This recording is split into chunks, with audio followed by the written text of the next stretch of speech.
kita untuk melakukan apa yang diridainya. Bahwa kewajiban pertama atasmu adalah mengesahkan Allah Subhanahu wa taala. Inna awwala wajibin 'alaika tauhidul haq subhanahu. Assalamualaikum warahmatullahi wabarakatuh. Alhamdulillahi rabbil alamin. Segala puji hanya milik Allah Subhanahu wa taala. Salawat serta salam semoga senantiasa tercurah kepada junjungan kita Nabi Muhammad Sallallahu Alaihi Wasallam beserta keluarga, sahabat, dan umatnya hingga akhir zaman. Sahabat sekalian yang dirahmati Allah, selamat datang di channel Al-Insan. Channel ini hadir sebagai wadah untuk kita bersama-sama menimba ilmu, mendengarkan ceramah Abuya Dr. Kiai Haji Muhammad Rusfi, serta mengambil hikmah dari ajaran Islam yang penuh rahmat. Harapan kami, semoga melalui kajian dan nasihat yang disampaikan di sini dapat menambah keimanan, memperluas wawasan, serta menjadi pengingat dalam kehidupan sehari-hari.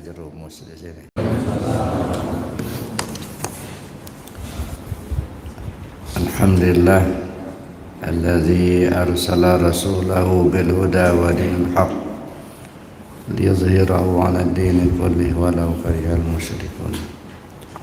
Asyhadu an la ilaha illallah wahdahu la syarika lah wa asyhadu anna Muhammadan 'abduhu wa rasuluhu la nabiyya ba'dah. Allahumma shalli 'ala sayyidina Muhammad wa 'ala alihi wa ashabihi ajma'in. Ilahi anta maksudi wa ridhaka matlubi a'dini mahabbataka ma'rifatah. Yang saya hormati Bapak Pengurus Masjid Al-Iman beserta bapak-bapak para pengurus sepuh, Bapak Ibu para jamaah rahimakumullah. Kita bersyukur kepada Allah Subhanahu wa taala. Pada pagi hari ini kita ditakdirkan Allah dapat melaksanakan salat subuh berjamaah, dan insya Allah kita lanjutkan dengan kajian subuh. Mudah-mudahan amali ibadah kita mendapatkan ridha Allah Subhanahu wa taala. Amin Allahumma amin. Bapak Ibu yang saya hormati, pada kesempatan ini kita mengawali kajian tentang ilmu tasawuf dimulai dari kajian Tanbihul Masyi atau Ar-Risalah Masya. Ini yang ditulis oleh Syekh Abdul Rauf As-Singkili dari Aceh. Jadi saya pikir ini bagus untuk kita memahami ilmu tasawuf, diawali dengan pemahaman tauhid terlebih dahulu. Kata beliau, fa'lam ayyuhal murid waffaqana Allah wa iyyaka li ta'atihi wasta'malna wa iyyaka fi ma yardahu. Inna awwala wajibin 'alaika tauhidul haq subhanahu wa ta'ala wa tanzihihi mimma la yajuzu 'alaihi bi kalimati la ilaha illallah al-jami'atu li jami'i maratib at-tauhid al-arba'ah. Wa tauhid taf'ilu li nisbati katasdiq wal takzib la li ja'ali fa ma'na wahadtullah nisbatu ila wahdaniyati la ja'altuhu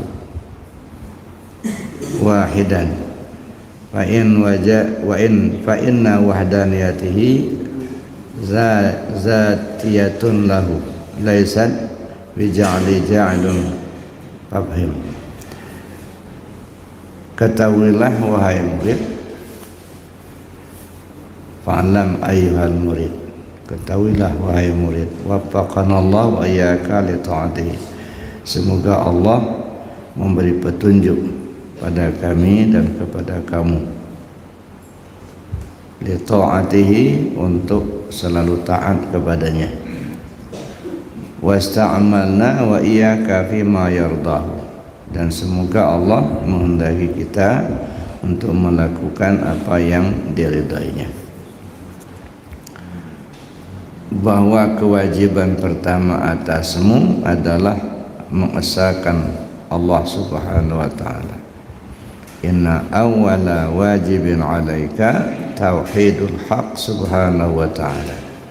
Bahwa sesungguhnya yang pertama kali menjadi kewajibanmu adalah bertauhid atau mentauhidkan Allah, mengesahkan Allah Subhanahu wa taala. Wa tanzihi mimma la yajuzu alaihi, dan mensucikannya dari sifat-sifat yang tidak layak baginya dengan kalimat la ilaha illallah al-jami'atu li jami' maratibit tauhidil arba'ah, yang menghimpun 4 tingkatan tauhid. Adapun makna tauhid itu ialah tindakan untuk mengaitkan, kata tasdiq wa takzib, seperti kata membenarkan atau mendustakan. La lil ja'li, bukan menciptakan. Famakna wahdaniyah, oleh karenanya arti kalimat aku mengesahkan Allah, wahadullah artinya aku mengesahkan Allah, itu maknanya aku mengaitkan Allah dengan keesaannya, bukan aku menjadikannya esa. Jadi wahadullah nisbatu ila wahdaniyati la li ja'atu li wahidan, jadi bukan untuk menjadikannya esa. Fa inna wahdaniyati zatiyatul lahu laisat bija'ali ja'il, karena keesaan Allah itu telah melekat pada zatnya, bukan karena ada yang menciptakannya. Mari kita pahami dulu Bapak Ibu. Kewajiban pertama bagi kita manusia ini adalah mengesahkan Allah. Itu yang pertama. Awal wajibin 'alal insani ma'rifatul ilahi bistiqani. Kewajiban pertama bagi manusia itu adalah mengenal Allah dengan penuh keyakinan. Ya. Jadi Nabi SAW pertama kali yang beliau sampaikan adalah tentang pengenalan kepada Allah. Jadi bukan beribadah, tapi pengenalan dulu.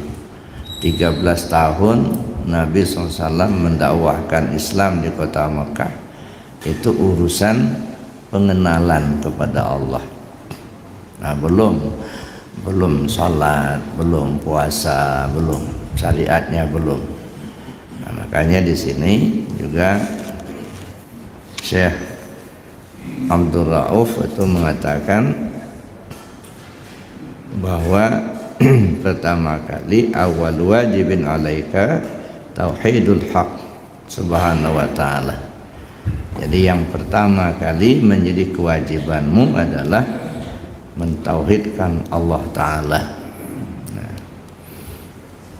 Wa tanzihi mimma la yajuzu alaihi, dan membersihkannya dari sifat-sifat yang tak pantas baginya dengan kalimat la ilaha illallah.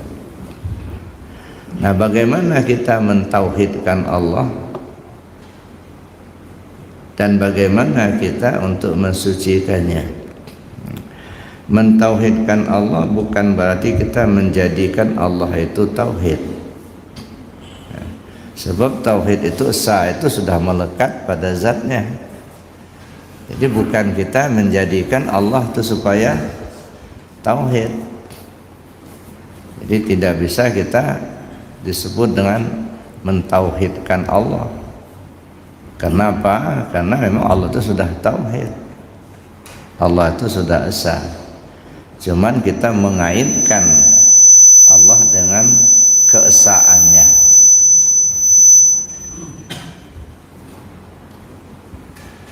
Mengaitkan Allah dengan keesaannya. Ya. Nah, ketika kita mengesahkan Allah atau mentauhidkan Allah, seperti apa sih kita bertauhid kepada Allah tadi? Apakah dengan kata-kata atau dengan keyakinan? Kalau dengan kata-kata, misalnya saya yakin Allah itu satu, itu dengan ucapan. Saya kira belum tentu dia bertauhid, sebab mentauhidkan Allah bukan dengan kata-kata. Walaupun 1000 kali kita ngomong saya yakin Allah itu satu, itu kan omongan mulutnya ya. Apa yang diucapkan oleh mulut belum tentu sama dengan apa yang diyakini. Nah, bagaimana kita bertauhid kepada Allah itu? Berkeyakinan bahwa tidak ada yang lain dari Allah. Maka di sini ya, wa tanzihihi mimma la yajuzu alaihi bi kalimah la ilaha illallah al-jami'ah li jami'i maratibit tauhidil arba'ah. Jadi membersihkannya yang sifat-sifat dari sifat-sifat yang tak pantas bagi Allah dengan kalimah la ilaha illallah. Nah, ketika kita mengucap kalimah la ilaha illallah, ini namanya kalimat tauhid. Jadi gelar daripada kalimah la ilaha illallah ini banyak, Pak. Ada disebut kalimat tauhid, disebut juga kalimat takwa, disebut juga benteng Allah. Kalimat tauhid ini disebut benteng Allah karena sesuai dengan firman Allah dalam hadis kursi, la ilaha illallah hisni, man qala la ilaha illallah dakhala hisni, man dakhala hisni amina min azabi. La ilaha illallah itu benteng aku. Siapa orang yang mengucap la ilaha illallah berarti dia masuk ke dalam bentengku. Siapa orang yang sudah berada di dalam bentengku, aman dia dari siksaanku. Nah, jadi ini maka kalimah la ilaha illallah disebut juga benteng. Jadi kalau kita betul-betul mengamalkan dan memahami kalimah la ilaha illallah, insyaallah kita aman daripada siksaan Allah. Ya. Oleh karena itu kita perlu memahami betul. Kalau di sini Syekh Abdul Rauf Qaddasallahu sirrul aziz, beliau mengatakan ya, wa tanzihu mimma la yajuzu alaih. Jadi membersihkan Allah itu dari segala sifat-sifat yang tak pantas baginya dengan kalimah la ilaha illallah. Nah, kalimah la ilaha adalah kalimah tauhid. Nah, bagaimana kita memahami kalimah la ilaha illallah itu untuk kita sampai kepada tingkat keyakinan tauhid. Nah, makanya saya katakan ya, tidak cukup dengan kata-kata untuk kita bertauhid kepada Allah. Karena dia merupakan keyakinan, dan berkeyakinanlah kita bahwa tidak ada yang lain daripada Allah. Nah, baru kita duduk di tauhidnya. Kalau masih berkeyakinan kita ada yang lain dari Allah, itu masih belum duduk di tauhid. Nah, ini contoh ya. Kita yakin Allah itu melihat, yakin betul kita Allah melihat. Nah, sekarang kenyataannya kita juga melihat nih. Ya. Bapak Ibu rasakan sendiri bahwa kita juga melihat. Kalau dalam keyakinan kita Allah melihat, kita pun melihat, berarti dua yang melihat. Nah, ini belum duduk di tauhid. Masih syirik juga ini. Nah, syirik itu kan mendua. Berkeyakinan ada yang lain dari Allah itu syirik. Nah, sedangkan kita dituntut untuk bertauhid. Allah itu mendengar. Kita rasakan, kita juga mendengar. Nah, kalau keyakinan kita Allah mendengar dan kita juga berkeyakinan dan merasakan sendiri bahwa kita ini mendengar, Ya, berarti dua yang mendengar. Kalau kita merasakan kita mendengar, Allah juga mendengar, berkeyakinan seperti itu masih mendua, masih syirik juga. Nah, makanya syirik khafi itu sangat halus Bapak Ibu, ya, dan di sinilah sering kita tergelincir. Syirik khafi itu tidak ubahnya seperti semut hitam berjalan di atas batu hitam di malam gelap gulita. Masya Allah, semut hitam kecil pula jalan di atas batu hitam di malam gelap gulita, nggak kelihatan sama sekali, tapi ada. Nah, makanya ada syirik jali, ada syirik khafi. Kalau syirik jali kita sudah paham, insya Allah kita tidak akan terjerumus di situ. Menyembah patung, ya, menyembah berhala, itu kan sudah jelas. Kita sudah ngerti itu kan tidak boleh, itu syirik. Ya, kita sudah ngerti itu. Insya Allah kita tidak akan terjerumus, gitu ya. Tetapi syirik khafi, nah ini banyak yang terjerumus di sini. Nah, karena syirik khafi ini halus sekali. Jadi merasakan ada yang lain dari Allah atau berkeyakinan ada yang lain dari Allah, itu sudah terjerumus ke jurang syirik. Makanya Syekh Abdul Rauf ini mengatakan harus dibersihkan dengan kalimat la ilaha illallah. Nah, bagaimana kita membersihkannya dengan kalimat la ilaha illallah ini? Ada dua metode. Pertama dengan metode amaliyah, dan yang kedua dengan metode pemahaman. Ya. Dengan metode amaliyah, ya diamalkan, ya, mengamalkan dengan zikir la ilaha illallah. Ya. Likulli syai'in siqalah wa siqalatul qalbi zikrullah. Segala sesuatunya ada alat pembersih. Alat pembersih hati itu adalah zikir kepada Allah. Nah, jadi kalau ingin membersihkan hati kita dulu, ya kita harus melaksanakan zikirnya. Tidak cukup hanya hafal saja kalimatnya, tapi diamalkan. Nah, berapa waktu yang lalu kalau saya tidak salah itu kita sudah belajar cara mengamalkan zikir itu. Tapi lagi-lagi waktu talqin zikir tempo hari saya katakan ini bukan ilmu, ya, tetapi amalan. Kalau ilmu kan diketahui ya sudah, hanya diketahui saja. Tapi kalau amalan harus diamalkan, jadi tidak akan memberi bekas kalau tidak diamalkan. Makanya kata Nabi SAW, jadidu imanakum bikasrati qauli la ilaha illallah. Perbaru imanmu dengan banyak menyebut kalimat la ilaha illallah. Nah, banyak-banyak kita berzikir dengan kalimat la ilaha illallah. Jangan hanya diketahui aja.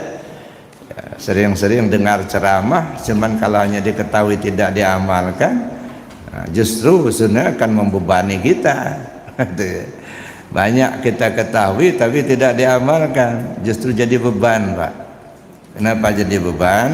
Karena nanti di akhirat itu akan ditanya, la yazalu qadama 'abdin yaumal qiyamah hatta yus'ala an arba', ya, an umrihi fima afnahu wa an jismihi fima ablahu wa an ilmihi ma amila bih wa an malihi min aina iktasabah wa fi ma anfaqah. Belum bergeser telapak kaki seorang hamba pada hari kiamat nanti hingga ditanyakan kepadanya 4 persoalan. Pertama, umur kemana kau habiskan, wa an umrihi fi ma afnahu, tentang umur kemana kau habiskan. Yang kedua, wa an jismi fima ablahu, tentang tubuhmu kemana saja kau bawa. Nah, dibawa kemana mobil ini? Ya, kendaraan tubuh ini dibawa kemana aja dia. Ya. Yang ketiga, wa an ilmihi ma amila bih, tentang ilmu pengetahuan yang sudah kau dapati, apa saja yang sudah kau amalkan. Nah, ini akan diminta tanggung jawab. Udah belajar zikir tapi tak diamalkan, nah ini akan diminta tanggung jawabnya nanti. Nah. Wa an malihi min aina iktasabah wa fima anfaqah, tentang harta kekayaanmu dari mana kau dapat, kemana kau belanjakan. Nah, tentang harta ini dua persoalannya, dari mana didapat, kemana dibelanjakan. So, kadang-kadang mendapatnya bagus, membelanjakannya enggak bagus, Pak. Ya, peras keringat banting tulang, bekerja seharian, dapat duit malah beli nomor. Nah, judi, nah, ini namanya mendapatkannya bagus, tetapi membelanjakannya enggak bagus. Atau sebaliknya, mendapatkannya enggak bagus tapi menggunakannya bagus. Maling, harta orang diambilnya tapi disedekahkan sama dia. Ya, atau maling, ya, duitnya dikumpul-kumpul naik haji. Ya, ini kan cara mendapatkannya enggak bagus. Ada dulu, Pak, ya, di satu tempat, nggak usah saya ceritakan tempatnya di mana, ini cerita. Ya, ini kejadian. Jadi saking kepinginnya menunaikan ibadah haji, dia maling damar. Ya, jadi di kebun itu kan banyak damar, Pak. Ya, kalau di kampung itu damar. Jadi malam-malam dia ngambil damar di kebun orang, Pak. Orang tidur dia ngambil damar itu malam itu. Ditumpuknya hasil damarnya itu di rumahnya, terus dijualnya. Nah, dan dijualnya, kumpul-kumpulkan duitnya, nyetor ONH dia. Nah, naik haji. Nah, waktu zaman itu kan nggak seperti sekarang. Waktu itu nyetor, nah tahun itu juga berangkat. Nah, nyetor, berangkatlah dia ke tanah suci. Sampai di sana tuh mekik kepanasan. Ya, nggak sempurna ibadahnya, sakit, kepanasan. Akhirnya sampai pulang ngomong sama orang, kapok saya, nggak mau lagi ke Mekah. Ini kenapa? Karena uangnya didapat dengan cara maling, walaupun ya digunakan untuk cara yang bagus, itu tidak bisa juga. Maka nanti akan ditanya, ya, dari mana kau dapat, kemana kau belanjakan. Ya, wan mali min aina tasabah wa fima anfaqah. Itu yang akan dipertanyakan nanti di akhirat. Jadi Bapak Ibu yang saya hormati, kita kembali. Kalau membersihkan hati dengan cara mengamalkan zikir la ilaha illallah. Ya. Nah, maka kita amalkan ya dengan tekun, dengan baik zikir la ilaha illallah. Maka kalau yang kita pelajari kemarin dalam tarekat Qadiriyah Naqsyabandiyah, di kewajiban seorang ikhwan dalam amaliyah tarekat Qadiriyah Naqsyabandiyah itu 4. Ya, ini kewajiban setelah kita mendapat talqin zikir, ya, artinya kita itu sudah menjadi muridnya para aulia, muridnya sultan aulia. Ya, jadi kita murid Syekh Abdul Qadir Jailani, murid pengusaha Abah Hanom, murid daripada Syekh Muhammad Bahauddin An-Naqsyabandi. Ya, jadi setelah kita pelajari talqin zikir, belajar zikir, ya, dengan sendirinya kita sudah menjadi murid-murid beliau.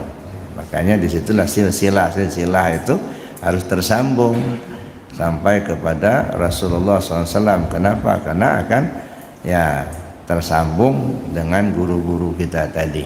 Nah, kalau kita berkumpul dengan orang-orang yang dekat dengan Allah, dengan orang-orang soleh lah gitu ya, insya Allah di akhirat nanti kita kumpul sama mereka. Sebab nanti di akhirat itu kita kumpul bersama orang yang kita sering berkumpul di majalis. Ya, Kalau kita sering berkumpul sama peminum, pemabuk, nah nanti kawannya mereka itu. Ya.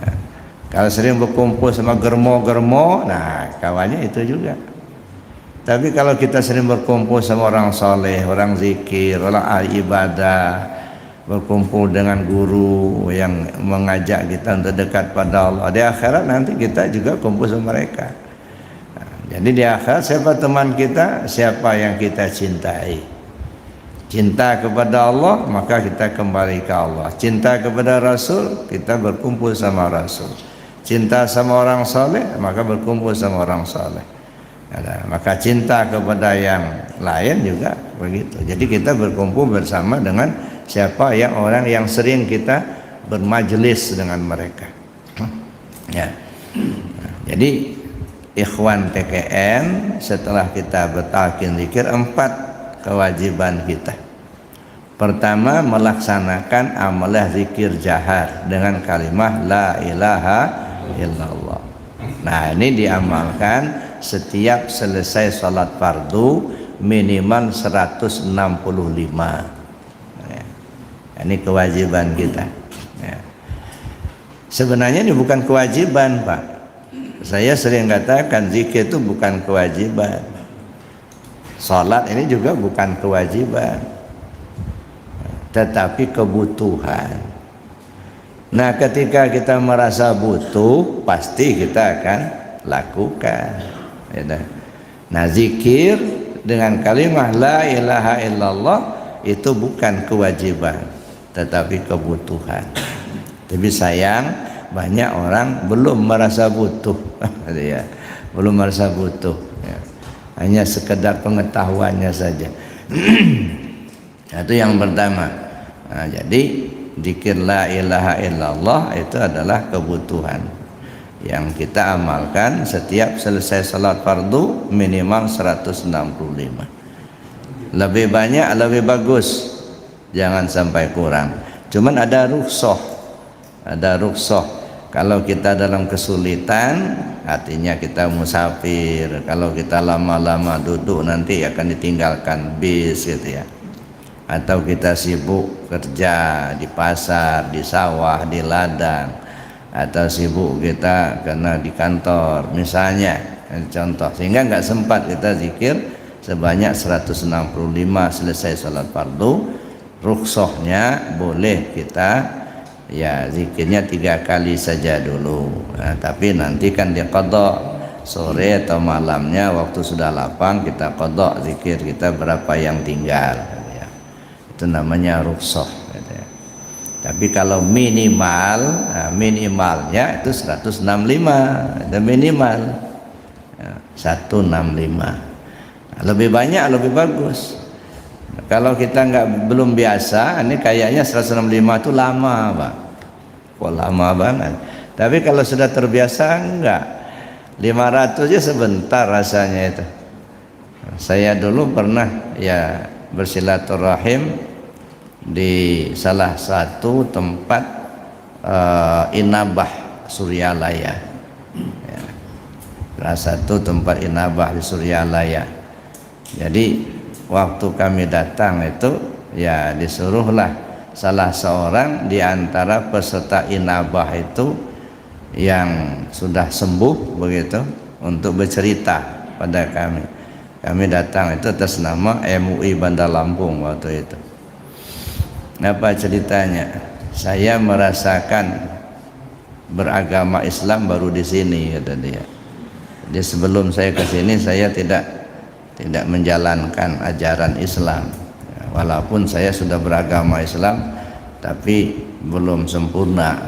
Tapi setelah saya di sini barulah saya merasakan bahwa saya ini beragama Islam. Kami, Pak, kalau zikir sesudah sholat itu minimal 1.500 kata dia. Itu yang ngomong itu gadis, Pak, karena dia kena narkoba ya. Setelah dia sembuh, nah, itu sudah rupanya kalau dia zikir itu minimal 1.500 katanya. Kalau 165 itu dikit, terlalu dikit katanya. Ya. Ini anak gadis, Pak. Ya, zikirnya 1.500 sekali duduk. Kita kakek nenek nggak kuat. Ada. Masya Allah Bapak Ibu. Jadi artinya kalau memang sudah di hati, apalagi sudah terbiasa, 165 itu dikit Pak. Ada. Cuman di kita ini kadang-kadang merasa berat karena belum terbiasa saja. Itu yang pertama, zikir jaharnya, itu kewajiban. Yang kedua zikir khafi. Nah kalau zikir khafi ini tidak dibatasi, ya, tidak disebutkan bilangan. Abah juga tidak menyebutkan bilangan berapa bilangan zikir khafi, enggak disebutkan. Semampunya.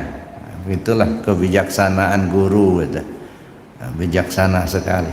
Makanya kalau zikir khafi sesudah sholat sebentar aja, bukan berarti hajur sebentar, enggak, karena mengingat waktu itu saja. Ya, tapi lebih lama lebih bagus. Bahkan zikir khafi itu ya kalau kita lihat dalam Al-Quran terus menerus, tak putus-putus. Wala takum minal ghafilin, kamu jangan sampai lalai. Nah, kalau istilah pengasabah dulu, kalau putus sambungkan, kalau lupa ingatkan, itu karena kita masih belajar terus menerus. Jadi zikir khafi itu kalau untuk dalam riyadhahnya itu semampunya ya. Tapi kalau dalam tarekat Naqsabandi Al-Khalidi itu ditentukan di latifah qalbinya 5.000, latifah ruh, latifah sir, latifah khafi, afa, natiqah, kullu jasad itu masing-masing 1.000. Ini dalam rangka riyadhah atau suluk dalam istilah tarekat Naqsabandi Al-Khalidi. Tapi dalam pengamalan kita oleh pengasabah tidak ditentukan, silakan semampunya. Tetapi lebih lama kita zikir lebih bagus ya, lebih lama lebih bagus. Makanya kalau sudah sholat tahajud misalnya, menunggu sholat subuh ya, mungkin kalau zikir jaharnya mengganggu orang tidur itu ya, atau kita sudah capek juga ya, udah duduk aja zikir khafi aja terus, mungkin setengah jam ya, mungkin 15 menit atau lebih, mungkin 1 jam semampunya kita itu terus zikir, melatih hati kita itu untuk berzikir gitu. Nah, dua Pak, jadi lidah dilatih dengan zikir la ilaha illallah, hati dilatih dengan zikir ismuzat gitu ya. Nah kenapa dua ini harus kita latih? Karena orang akan meninggal itu dua ini alatnya. Pertama lidah, yang kedua hati. Nah, kalau lidah ini sudah terbiasa dengan menyebut kalimah la ilaha illallah, insya Allah itu juga akan terbawa sampai kita meninggal dunia dengan kalimah la ilaha illallah. Tapi kalau lidahnya sudah tak terbiasa, khawatirnya nggak muncul Pak. Sebab ketika orang meninggal itu apa yang lengket di hatinya ya. Kalau lengket di hati kita itu tentang Allah, lalu kemudian terbiasa kita menyebut la ilaha illallah, ya insya Allah sampai mati pun itu yang akan terbawa ya. Jadi apa yang lengket di hati itulah yang akan terbawa. Maka kata Nabi SAW, matan nas bima ya'isubih, manusia mati sesuai kebiasaan. Nah makanya sebelum kita menemui ajal ya, kita biasakan dulu lidah kita ini nyebut la ilaha illallah. Man qala la ilaha illallah akhiru kalami dakhala jannah. Siapa orang yang akhir kalamnya nyebut la ilaha illallah, dia masuk surga. Itu satu. Nah tapi kalau lidah sudah nggak bisa ngomong ya, ibarat istilah orang, tinta sudah kering, pena pun sudah patah, kertas pun sudah robek, nggak ada lagi yang bisa ditulis ya, nggak ada yang bisa disebut, kalimatnya juga ya mungkin sudah nggak bisa disebut karena lidah sudah keluh ya. Ada juga orang ditakdirkan Allah ya jauh hari sebelum dia meninggal kena stroke, lidah sudah nggak bisa ngomong lagi, satu-satunya alat hanya hati. Nah kalau hati ini nggak tahu cara zikirnya, seperti apa zikir dalam hati itu, nah bagaimana kita akan berzikir? Ibarat berkata orang, kalau gempa sudah datang, angin puting beliung pun sudah tiba, itu sudah alamat kiamat akan terjadi. Nah kalau situasinya seperti itu, lidah sudah nggak bisa dipakai karena sudah keluh. Satu-satunya hati, tapi hati nggak terbiasa zikirnya. Seperti apa zikir hati itu? Nah, apa kita nyebut, apa gimana? Nah, makanya selagi kita masih sehat ini, kita latih hati kita, dan itu perintah Allah. Wazkur rabbaka fi nafsik, sebut nama Tuhanmu melalui hatimu, tadarruan wa khifatan, dengan rasa rendah diri, rasa takut kepada Allah. Wa duna jari minal qaul, jangan bersuara keras. Cukup di hati saja. Bil ghuddu wal asal, pagi, sore, siang, malam, sehat, sakit, lapang, sempit, di darat, di laut, di udara, di mana saja, kapan saja. Wala takum minal ghafilin, kamu jangan sampai lupa, jangan sampai lalai, jangan sampai lengah. Sedetak jantung, sehembus nafas kita tidak ingat Allah, itu namanya lalai. Allah ingatkan, jangan lalai, kata Allah. Nah maka kita latih hati kita ini untuk berzikir. Nah jadi itu yang kedua. Jadi pertama mengamalkan dengan zikir jahar, yang kedua zikir dalam hati. Nah, Bapak Ibu yang saya hormati, ya, itu dalam mengamalkan. Yang kedua memahami. Jadi kita untuk mendapatkan tauhid, duduk di tauhid, pertama dengan cara kita mengamalkan dan kalimat la ilaha illallah. Yang kedua memahami. Ya, bagaimana kita memahami kalimat la ilaha illallah? La ilaha, tak ada Tuhan. Nah, ini kan kalimatnya, la ilaha, enggak ada Tuhan. Nah ketika kita mengatakan la ilaha, enggak ada Tuhan, ini namanya takhalli, pengosongan, dikosongkan dulu. Nah ketika kita bicara Tuhan, apa sifat yang ada? Ada 7 sifat yang disebut sifat ma'ani: qadrat, iradat, ilmu, hayat, sama, basar, kalam. Ada enggak sifat itu kepada kita? Ada. Kita rasakan ada.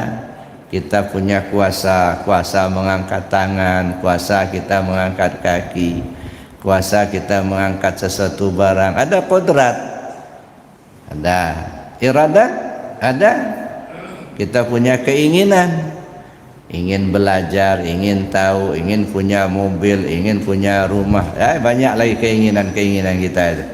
Berarti ada sifat iradat, itu ada di kita, ada keinginan itu. Ilmu, tahu enggak kalau api itu panas? Tahu enggak kalau air itu membasahi? Tahu enggak kalau tajam itu melukai? Tahu. Nah itu sudah tahu. Nah tahu kita itu dari mana? Ya, nah ini kita sudah paham betul bahwa kita ini sudah tahu, ada pengetahuan kita.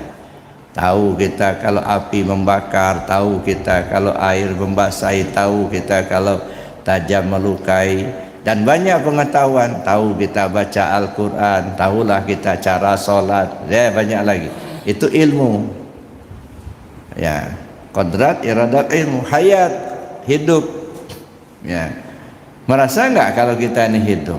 Ya, kita rasakan betul. Dulu kita enggak ada, kemudian kita ada, terus kita dalam keadaan kecil mungil, kemudian membesar, menjadi dewasa, jadi tua. Nah, kan ada perubahan. Nah, itu menunjukkan kita ini hidup, bisa bergerak gitu kan. Nah, itu berarti kita hidup. Ada hidup itu di kita. Nah, sekarang kita coba rasakan itu dulu gitu kan. Hidup, hayat, sama mendengar. Mendengar nggak kita nih? Nggak usah tanya sama orang lain, Pak. Rasakan kita ini mendengar. Ya, telinga kita ini mendengar. Basar, kita melihat. Benarkah kita melihat? Benar. Kita bisa melihat ini dan itu.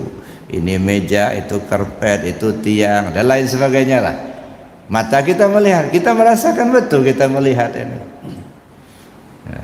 Dan kita bisa ngomong kalam. Berarti sifat 7 itu ada pada kita ini. Qadrat, iradat, ilmu, hayat, sama, basar, kalam. Nah, ketika kita sudah merasakan itu ada pada diri kita, maka coba bersihkan. La ilaha, tak ada Tuhan. Artinya apa? Tidak ada sifat 7 itu. Ya, tidak ada, ya, tidak ada la qadirun, la sami', la muridun, la sami'un, la basirun. Ya, tidak ada yang kuasa, tak ada yang kehendak, tak ada yang melihat, tak ada yang mendengar, ya, tak ada yang hidup, tak ada yang tahu. Nah, tak ada yang berkalam. Itu namanya takhalli. Ya, kita kosongkan dulu. Setelah kita kosongkan, baru timbul kalimat illallah, melainkan Allah. Nah, duduklah di situ. Itu kita membersihkan dulu. Nah, membersihkan ya sifat-sifat tadi ya dari diri kita untuk kita kembalikan kepada yang punya. Nah, maka sering-sering kita nyebut la ilaha illallah, la ilaha illallah. Itu artinya apa? Kita membersihkan diri kita dari pengakuan adanya kita.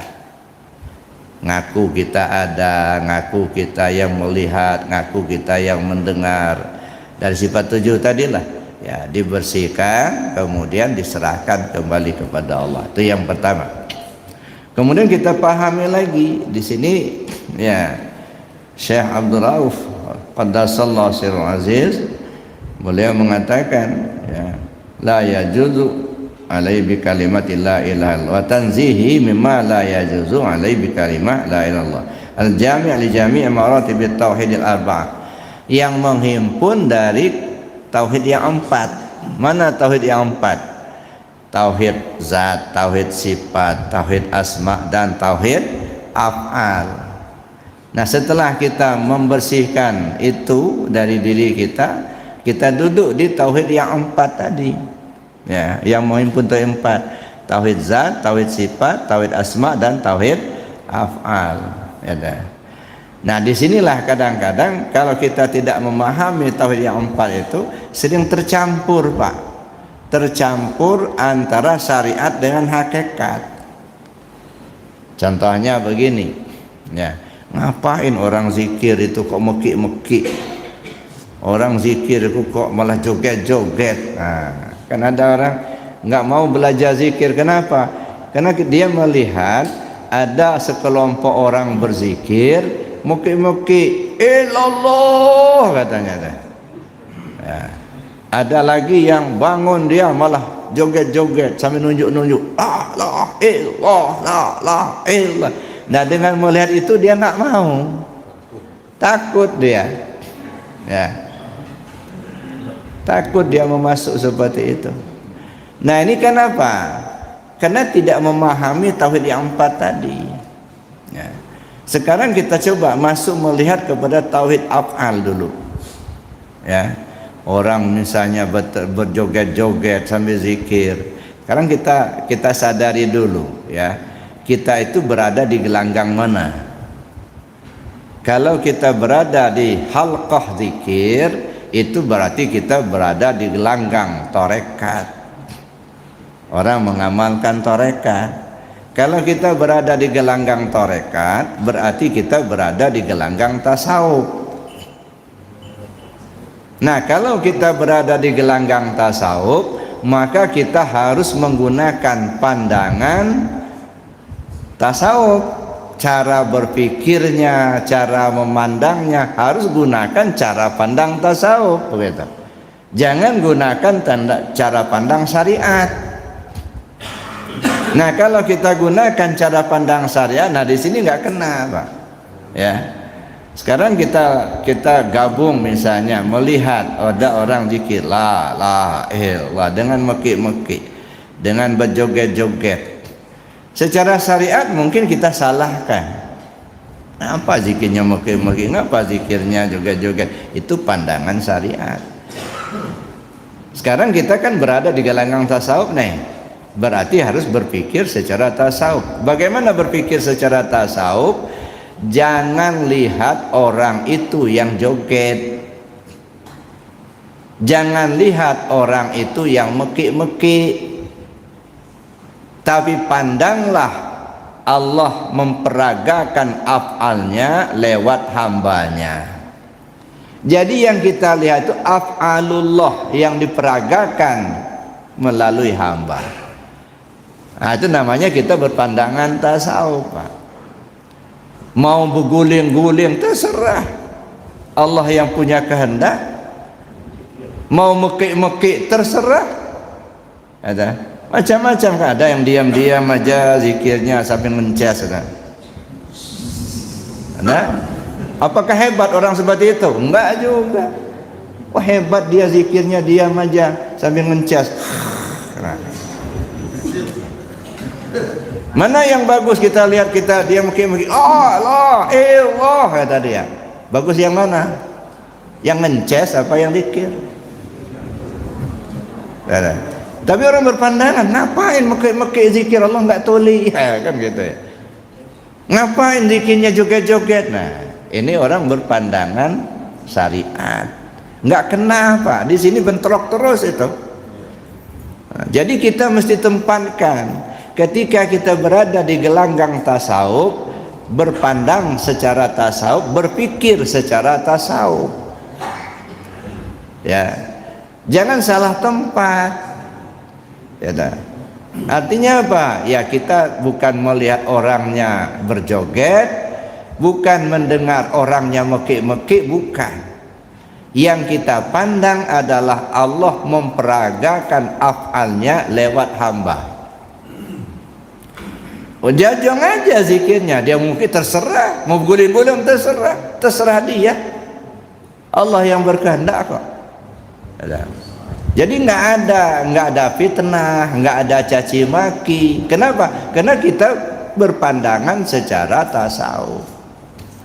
Coba kalau dibawa kepada pandangan syariat, nah di sini jadi fitnah. Makanya banyak orang nggak mau belajar zikir. Kenapa belajar zikir itu juga joget? Nah, sama aja logikanya begini, Pak. Tentara itu kan kalau dia berpakaian dinasnya, wah gagah, Pak. Apalagi kalau upacara 17 Agustus, ada pangkat-pangkatnya, ada tanda lencananya dipasang semua, ada ya. Ya. Gagah. Nah, dia pakai topinya, berdiri tegap. Tahukah kita ketika dia masih latihan dulu, berlumur lumpur, Pak. Berguling-guling. Ya. Berenang di air, karena berenang di laut begitu. Kadang-kadang jalan dari Palembang sampai ke Lampung tanpa bekal, bekalnya cuma topi baja sama pisau. Enggak dikasih duit, enggak.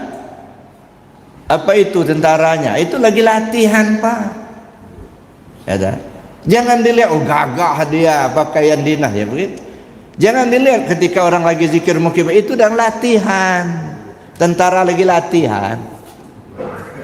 Ya, nanti ketika dia sudah selesai itu baru gagah, Pak. Bagaimana gagahnya? Bisa si pahit lidah, Pak. Nah, ini gagahnya itu seucap nyata. Apa yang diucapkannya terkabul. Beda dengan kita, Pak. Kita ini lidah kita banyak makan jengkol. Nah. Iya, itu. Busuk, Pak. Makanya omongan kita walaupun benar didengarnya, tapi salah kata orang. Ya, masih busuk. Kalau mereka yang sudah sampai, sudah selesai latihannya, awalnya mungkin gitulah. Bisa saja guling-guling, orangnya namanya fana. Dia sendiri nggak tahu kok. Nah, tapi setelah jadi, nah kita gagah kayak tentara tadi, ya. Waktu latihan dia, wah berguling-guling, Pak. Ini sikunya yang berjalan begini. Ada. Berlumuran lumpur. Kadang-kadang mukanya dicoreng-coreng sama jam arang. Ada. Tapi begitu selesai latihan, wah pakaian dinas keren gitu, berpangkat, pakai lencana. Nah, jangan kita ngelihatnya pakaian dinasnya aja, lihat waktu latihan. Nah begitu juga kita dalam riyadhah, dalam berzikir. Jangan ngelihat dia guling-guling, jangan ngelihat dia meki-meki, gitu ya. Coba perhatikan para ulama-ulama, para aulia Allah. Akhlak mereka bagus, begitu ya. Penampil mereka sederhana, tapi apa yang dimaukan ada. Hebat kan? Makanya saya bilang kita nih nggak usah jadi orang kaya harta lah, nggak usah.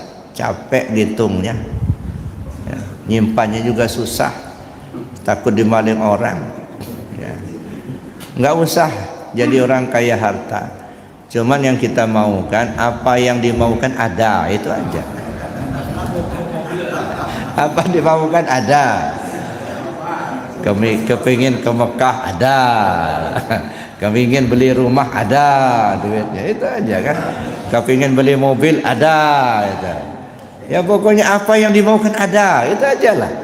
Yang nggak usah kita nampilkan banyak duit, nggak usah. Kadang-kadang orang banyak, rumahnya banyak, pada 20, tapi satu pun ya, yang satu cuma di tempat, yang lain nggak pernah dia tengok aja, enggak. Cuman punya, kata orang punya dia, cuman dia sendiri nggak pernah tidur di situ, nggak pernah menikmati. Nah, tapi bayar pajak terus gitu. Ini menyengsarakan.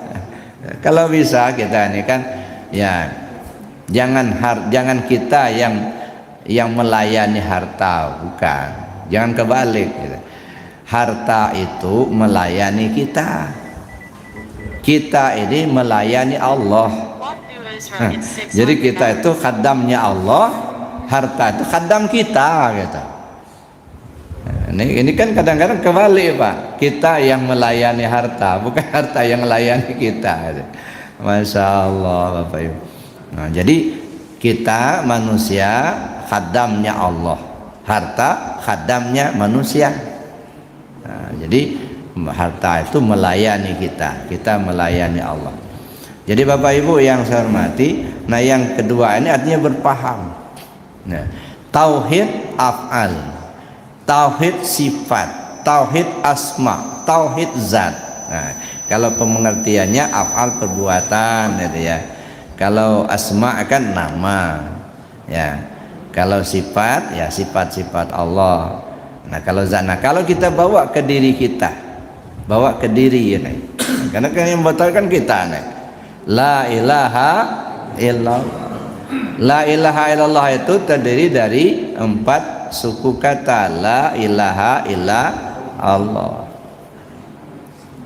Nah kalau kita bawa melalui kajian sifat 20 ya, la itu menghimpun sifat nafsiyah. Sifat nafsiyah itu hanya satu sifat, wujud. Ilaha menghimpun sifat salbiyah. Sifat salbiyah itu 5, qidam, baqa, mukhalafatul hawadis, qiyam ta'ala binafsi, dan wahdaniyat. Illa itu menghimpun sifat ma'ani. Sifat ma'ani itu 7, qudrat, iradat, ilmu, hayat, sama, basar, kalam. Allah lafaz jalalah menghimpun sifat maknawiyah. Sifat maknawiyah itu 7, qadirun, muridun, alimun, hayyun, sami'un, basirun, dan mutakallimun.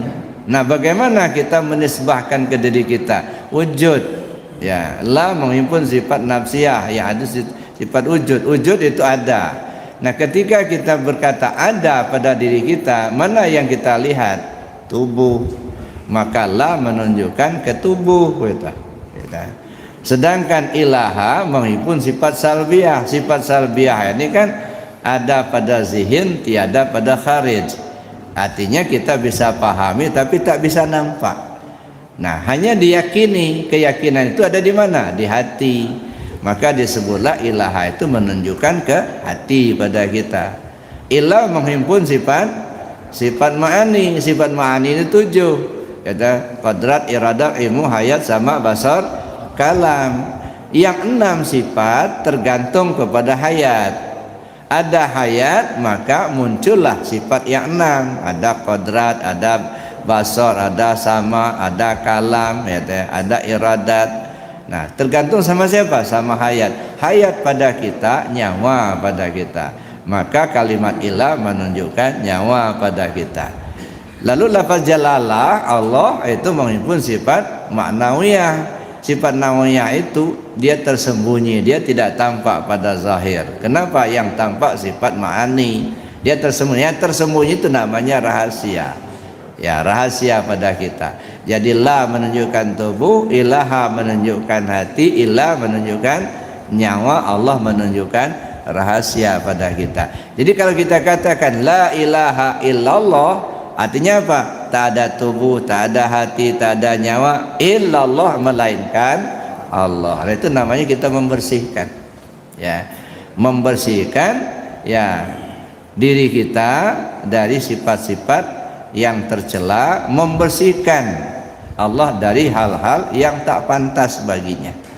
Nah, dengan kalimah la ilaha illallah, maka kita duduklah kita di tauhid tadi. Maka yang pertama kali kita pahami dulu tauhid itu dulu.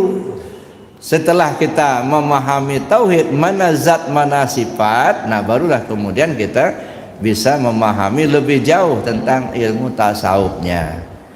Kalau belum terpahami oleh kita mana zat mana sifat, lalu kita akan belajar tasawuf. Nah, di sini kadang-kadang kita kebingungan sendiri. Maka harus berentet, ya, tauhid dulu, kemudian kita ke tasawuf.